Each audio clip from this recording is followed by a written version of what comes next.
Nina and her friend were so angry with what they saw. All their efforts had been in vain. How are they going to keep the stream clean forever? Then Nina suddenly remembered the story of nature's superheroes.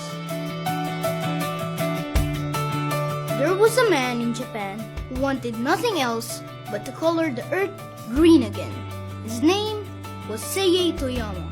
Seiyei started his amazing work at the age of 78 after he retired from work.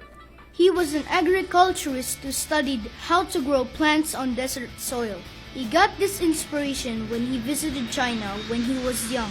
It was the first time he saw a desert because there were no deserts in Japan. He saw that the desert is a place not suited to human life, and people living there were suffering from poverty.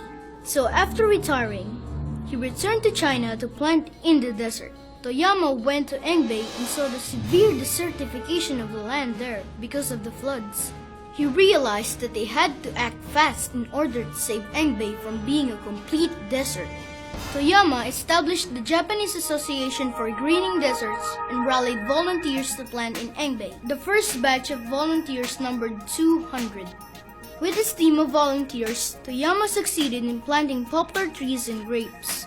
Then, they planted kudzu vine along the Yellow River, which stopped soil erosion, while the poplar trees served as a shield against sandstorms. The work was long and hard. They had to plant 10 hours every day for all of 9 months. Toyama would make sure that all the seedlings were planted properly, and then he would monitor their growth. He took care of the greening of the desert as if it were his own garden. When floods came and destroyed the work, Toyama and his team of volunteers would not give up. They would replant the seedlings and start all over again. He knew that it would take a long time to finally color China green again, but that did not discourage him. Toyama said that what is important is that they started to act. Until his last days, he was still taking care of greening China's deserts. Before he died at the age of 93, Seiyei Toyama and his growing team of volunteers were able to plant more than 3 million trees in China's deserts. His work didn't stop at his death. His son and the volunteers continued doing the work Seiyei Toyama had started.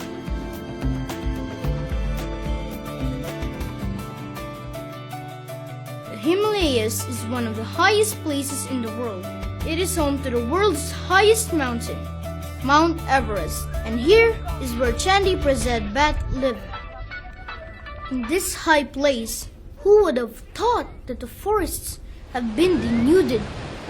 But they have, and the floods and landslides began to happen as a result of too many trees being cut down.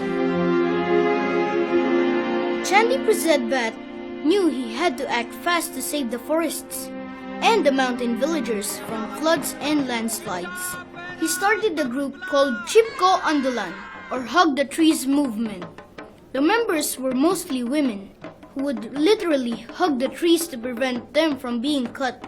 Chandi believed that when people become educated about the environment, they would start to take care of it. So he set up eco-development camps where the villagers would come together and brainstorm on how to meet their needs without harming the forests. They learned how to coexist with nature, taking only what they needed and replacing what they took by planting trees and shrubs.